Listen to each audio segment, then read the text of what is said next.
Monday Night Raw this was.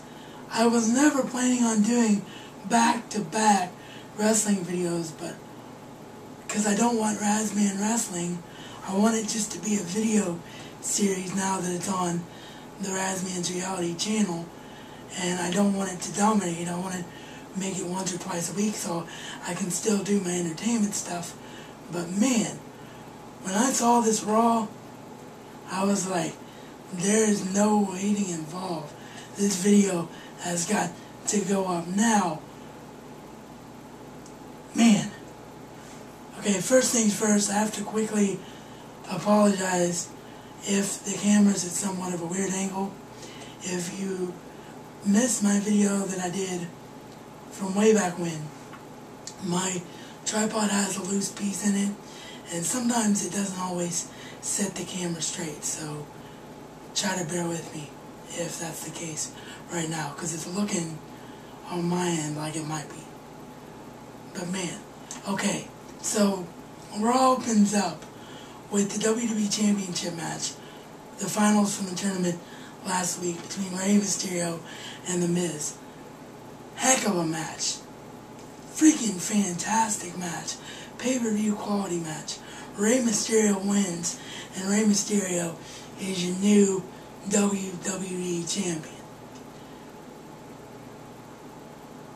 I'm going to fast forward a little bit because the rest of the night doesn't matter. Oh, yeah. Alberto Del Rio tried to cash in on Rey Mysterio, so that was pretty big. And Alberto Del Rio then had a pretty good match with Kofi Kingston and won there. But otherwise, I'm going to fast forward through the night because Triple H comes out, and actually the Del Rio Kingston match came after Triple H's speech because of the person that was on commentary. But Triple H comes out and delivers a State of the WWE address. In the process, he throws Michael Cole off commentary, brings back JR. JR is back behind the announcer's desk on Raw. He then announces that Michael Cole has a match next. Michael Cole in a match. Why am I talking about that? Because guess who his opponent was? Long Island IC Zack Ryder. Now, I still stand by my opinions from a couple of months ago. Go watch my wrestling video when I separated wrestling from this channel on Razman Wrestling on Zack Ryder. I still think that's true, but at least it looks like WWE is going to put Zack Ryder on TV. So, Internet Darling number 2 gets time on Raw. I say Internet Darling number 2 because, as crazy as it sounds, JR has sort of become an Internet Darling because we've wanted him back behind commentary. We all know that he got a Raw deal after he had his last bout with Bell's palsy. So he's sort of become an Internet Darling. So he came back. Then his first match he announces back is a Zack Ryder match. Then Triple H, before that match happened, while he was still in the ring, R-Truth comes out, talks about the conspiracy. Triple H is really funny, starts playing off the conspiracy, talking to individual people. He announces that he's quote-unquote re-signed a guy, and out comes John Morrison. So John Morrison is back from injury, and his feud with R-Truth is going to continue. Great stuff there. Then Triple H ends his State of the WWE address by announcing that John Cena got unfairly passed over and should have been given a rightful rematch because of what Vince did last week. So he announces a second WWE Championship match between Rey Mysterio and John Cena for later in the night. Another fan-freaking-tastic pay-per-view quality match. Love Cena or hate Cena, the guy has become so good in the ring now, and he can put on a heck of a match, and that's exactly what he did. But he beats Rey Mysterio and becomes the new WWE Champion at the end of Raw until, as the title states, you don't have to follow me, but CM Punk has set us free. That's right. Punk is back.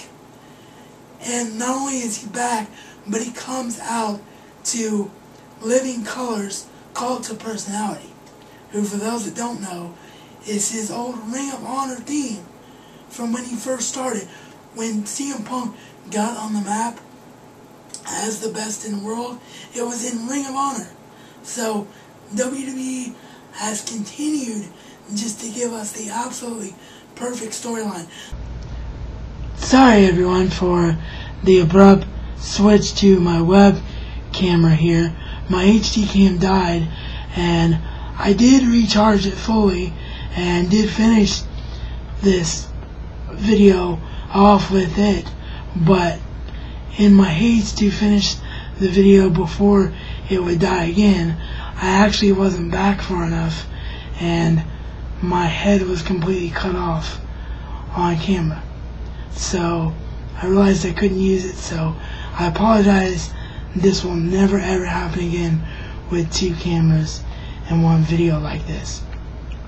But as I was saying, CM Punk comes out to his Ring of Honor theme, so WWE is really playing off our knowledge of him and who he is and the reason why he's so good, and they're catering to the adult fans so well. And then when Punk held up the WWE Championship against Cena's version of the WWE Championship, which, as I stated, Punk's looked real, Cena's didn't. So I think that was perhaps intentional again by WWE. But when that happened, Cena held his up first, and there were a few cheers from the hardcore Cena fans. But then when Punk held his up and shook his head, the roof came off the building, and that whole thing just gave me absolute goosebumps. Sorry, I'm not used to using this camera, so sometimes my head's at a bit of a weird angle because I'm trying to figure out where the lens is. But yeah, that moment gave me absolute goosebumps. And WWE right now is just absolutely amazing. The only thing I can compare this feeling that this storyline has given me to is the old days of WCW, when you used to watch Nitro and Raw and you never knew what either company was going to do. You never knew what guy was going to show up on which show, because wrestling felt real. It didn't feel fake. And that is what we're getting with this storyline. Yes, we're grown up enough to know that it is a storyline now, but it doesn't take away from how amazingly entertaining that it is. So kudos to WWE, absolutely amazing Raw. Can't wait to see what Triple H does on SmackDown, how he impacts things there, and maybe he'll officially announce that CM Punk has been re-signed on SmackDown. So I will be staying away from SmackDown spoilers, because now more than ever I just want to be a wrestling fan and watch the programs on television. But I can't wait for SmackDown. Definitely can't wait for Raw next week. Raw reviews might become a weekly thing now because of how epic this storyline is. It's amazing. I will talk to all of you later. I will be back on Friday with a film review, so don't worry, entertainment fans. Those videos aren't going anywhere. The Razman's reality isn't going anywhere. See you all next time.